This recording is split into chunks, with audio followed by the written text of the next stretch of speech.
We're going to define the electric flux, and first we're going to do an analogy with a fluid. So imagine that we have, for instance, any given fluid. Let's state, for instance, water, and water is flowing, for instance, in any given area. So for instance, if we have an area, a perpendicular area, you might actually understand that only the water that passes through this area can actually flow.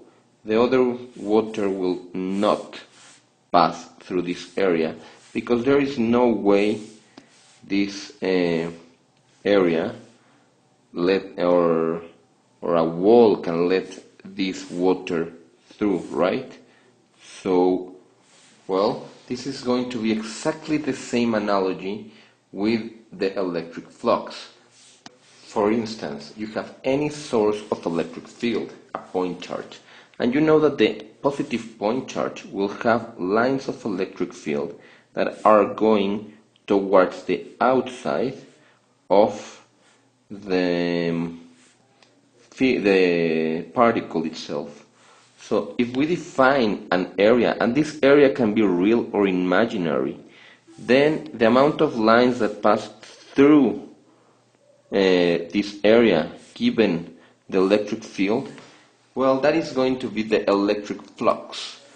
So the electric flux is going to be a scalar, and the electric flux is given by two vectors, the vector electric field and the vector area. So the vector area is a vector that is going to point towards the outside of this area per se. So this is going to be a dot product. So the electric flux is given with this Greek letter, which is phi, and this is the electric field in a dot product with the area. So the electric flux is electric field in a dot product with the vector area. So if we have any given surface, and let's suppose that this surface, well, its vector area points in a perpendicular direction to the surface. And let's suppose that there is an electric field that is flowing towards the outside, right? So let's suppose it goes towards this direction. Well, it makes an angle between these two vectors, right? And the properties of this scalar product are that this is going to be the magnitude of the first vector times the magnitude of the second vector times the cosine of, for instance, the angle between these two vectors.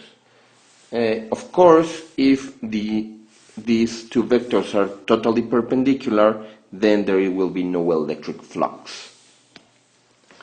So for instance, remembering a little bit about the scalar product, if we have two vectors, electric field with its components and vectors area with its components, just remember that the scalar product is given as, for instance, component x times component x plus component y times component y plus component z times component z. Well, and this is just a number, right? It will give me just one number, not a vector. It will have no I, no j, no k. And the units of this electric flux are given in Newton over Coulomb times meter squared.